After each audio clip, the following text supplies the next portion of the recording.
This Halloween, witness one of the spookiest live streams of the year. Big Dill's Halloween special event live stream. Be there to see cryptid, paranormal, and other creepy shit. Don't miss this one-time event, or else.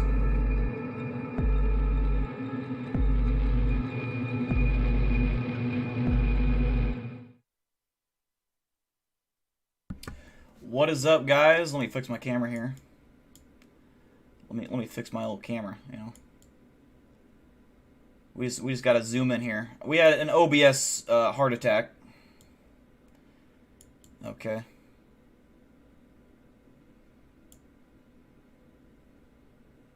Come on, you son of a bitch. Alright.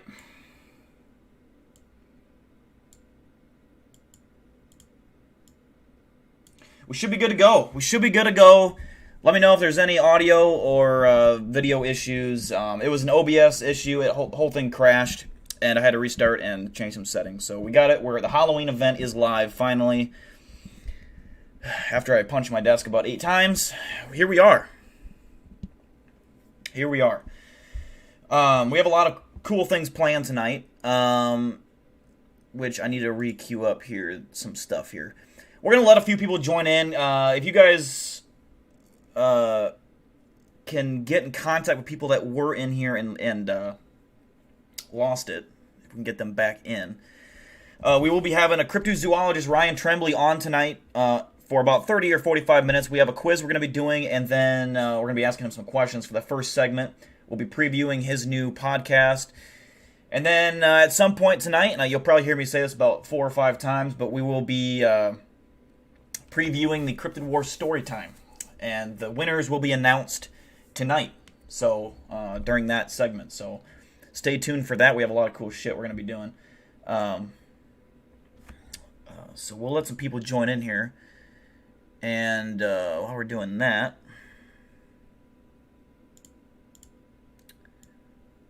I am going to.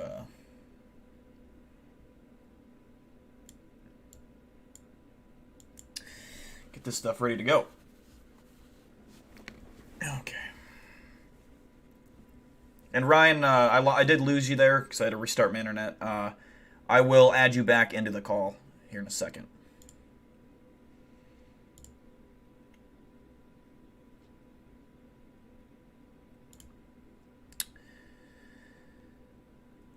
Full moon tonight. You ever encountered a Wendago? I have not encountered a Wendago. If I did, that would be awesome. That would be badass.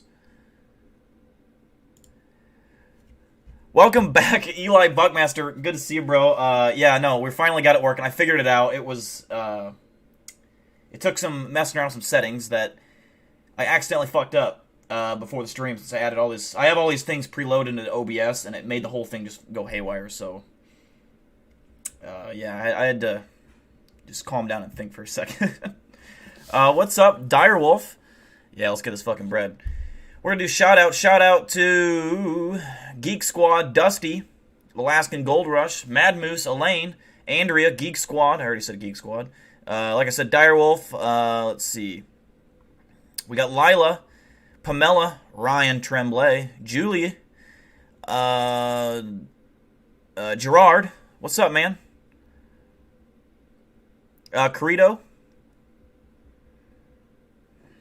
How's you guys' Halloween? Sober? Drunk? I'm drunk. Well, I'm not drunk yet. I'm going to be. Special shout out to Brian.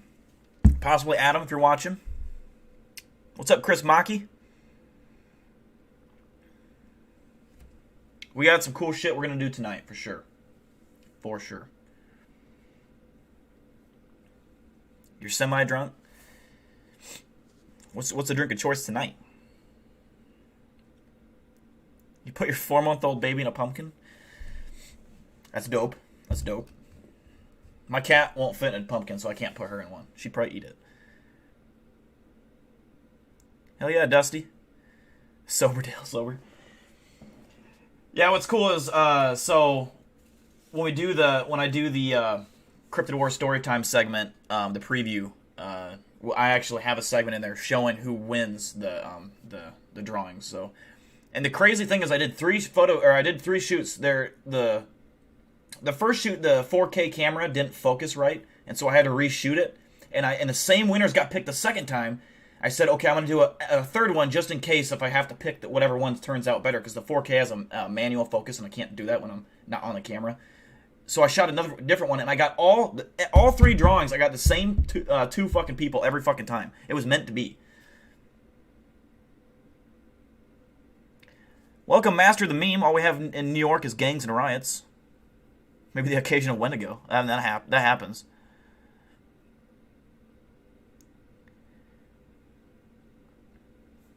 All right, Ryan, I'm going to go ahead and queue up a Google Hangouts with you. We'll get Ryan Tremblay in here. I had them all loaded up and ready to go. But, yeah, due to streaming difficulties, I'm going to have to redo this here.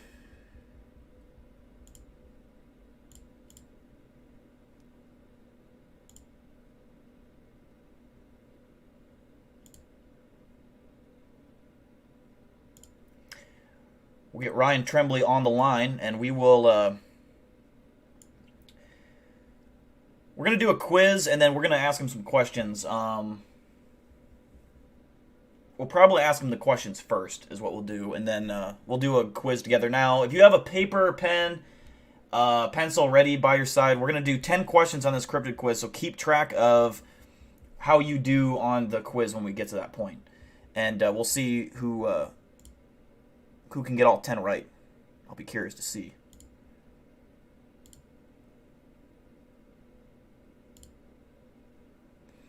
Eli Buckmaster with a $50 donation. Thank you, Eli. Appreciate you, brother.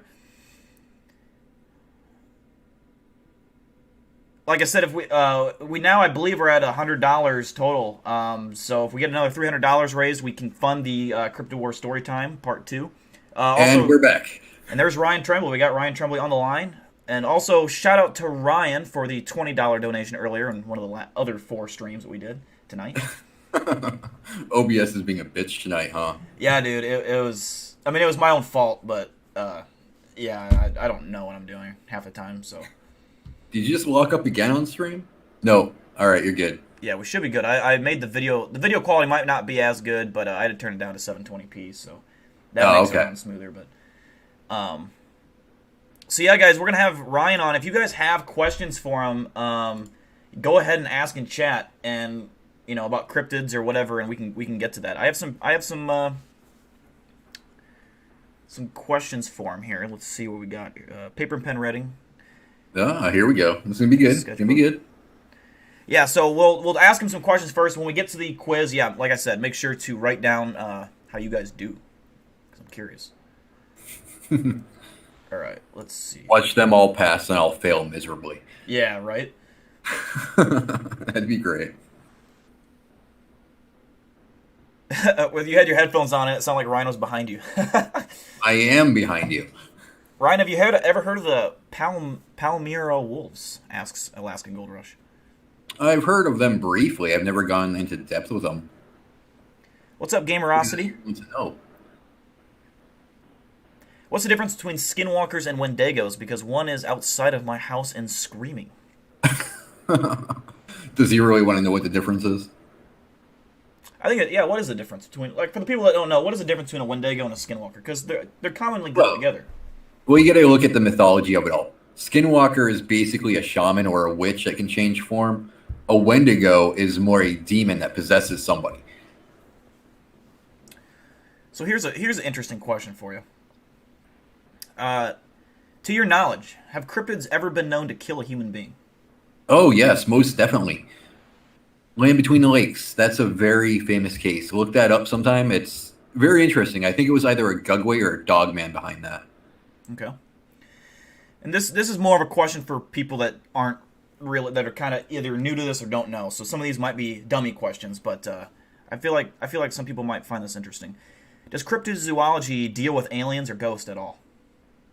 To a degree, it depends on what kind of cryptozoology you actually study. If you're Fortean, then yeah, you include everything. Ghosts, aliens, anything that's under the sun. You basically include it in your studies. Interesting. LBL was interesting.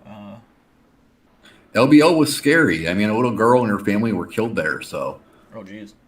Mm-hmm. Welcome, Amy. You don't come here for quizzes. This isn't school. Well, god damn it, if you don't pass, I mean, I'm going to have to kick you out. You know, you're going to have to go back to one of the old dead streams. Eli Buckmaster with a $300 donation. Damn, Eli. And just like that, the whole entire project's funded. Just like that. Whoa. Oh, man. Eli Buckmaster, the fucking living legend.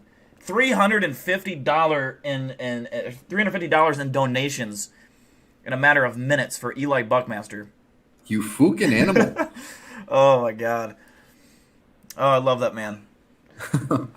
Which actually, you'll see a little preview of Eli here in a bit, probably 45 minutes or so. When we do the when I show the preview of that Cryptid Wars Part 2. But again, thank you, Eli.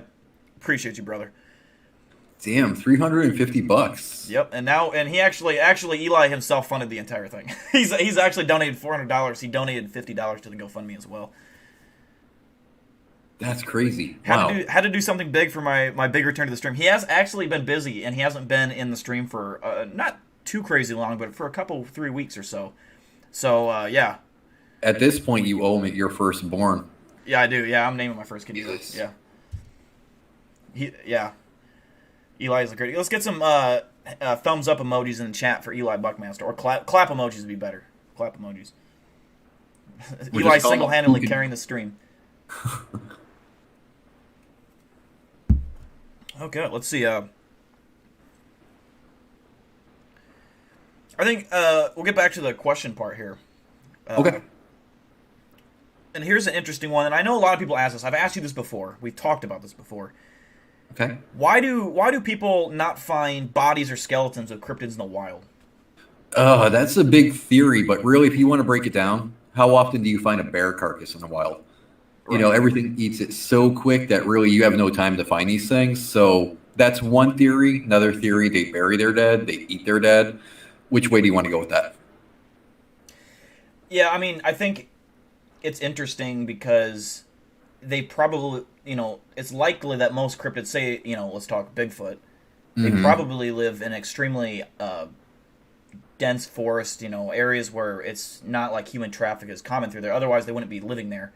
Right. So yeah, it'd be very unlikely for someone to stumble across most cryptid corpses. But it does make you wonder that at some point, you might get lucky. Someone's got to get lucky. But maybe then again, people do get lucky and they have found them. And, yeah, we don't know because we don't know their anatomy, so we could see a skeleton and not know it. And here's the thing, also to keep in mind: a lot of people might find that shit and not have any clue that what they're looking at. They might not think of it as a cryptid. They might just think it's some animal bones or something. You know what I mean? Misidentification. Most people have no idea about cryptids, or like all everyone's heard of Bigfoot, but if they saw skeleton remains, they would most likely think it was some kind of animal. The typical person, likely. You got to think too, as far as eating the bodies go, it's a free meal. They're not going to really turn it down. Right. Yeah. Exactly. Now, I had a good question here from Chris Maki. Mm-hmm. And it's on the topic of Dogman. Okay. And he was saying there's speculation that it's not really a Dogman so much as it's a baboon version of Bigfoot. What are your thoughts on that? The baboon version of Bigfoot is what we call a gugwe.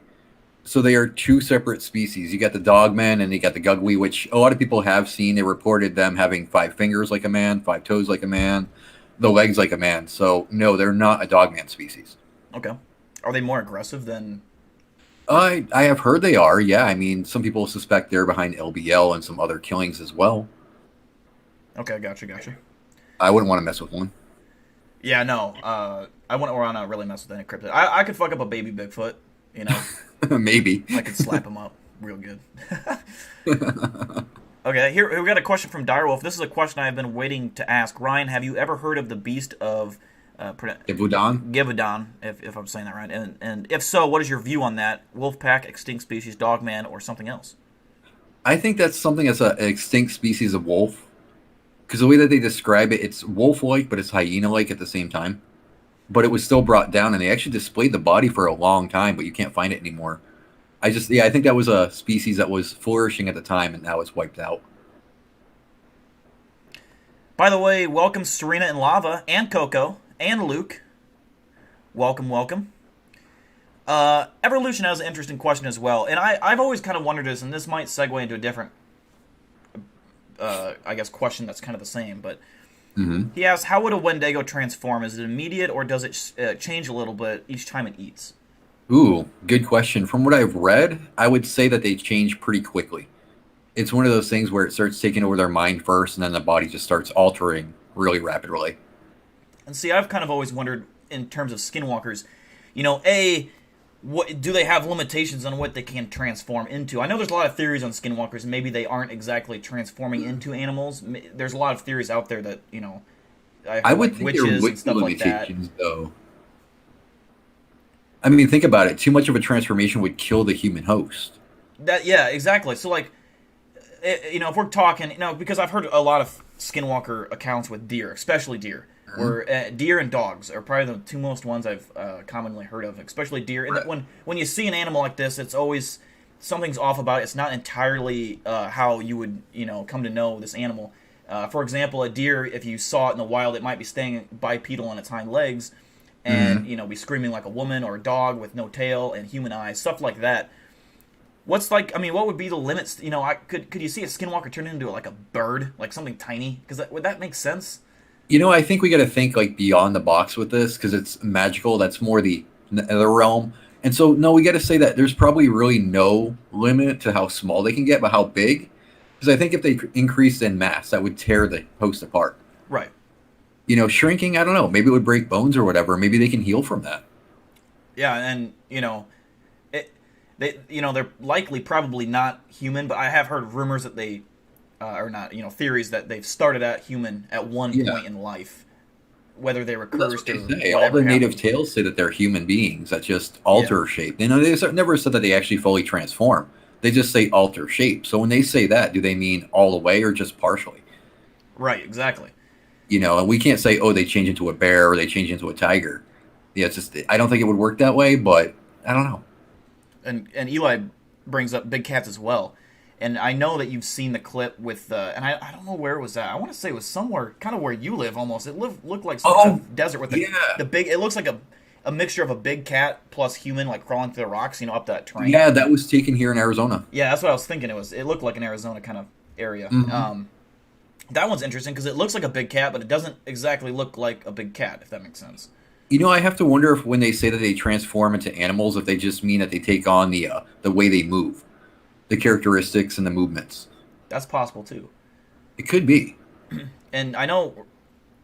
Do you remember exactly what Dakota's theory? He has an interesting theory on skinwalkers in general. Oh, about them being contortionists? Yes. Can you expand on that? I think that might actually be the case too, where they're able to bend their limbs to certain degrees, more so than a normal person.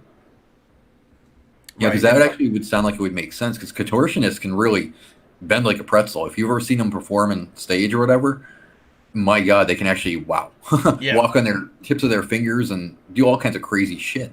Right. And what we'll do is, while we're talking about on the subject, I'll pull up a video. Yeah. And we've seen this video before. I know I've shown pretty much everyone in here, but there are some new people in here right now. So if you have not seen this video, buckle up. This is a alleged video of a skinwalker. And unless you know of something better, Ryan, this is, to me, the best evidence I've personally seen of, and whether you want to call it a skinwalker or whatever you want to call it, of a cryptid in, this nature. And what I'll do is I'll make this full screen here, and I'll... Is this the Arizona one, or is this the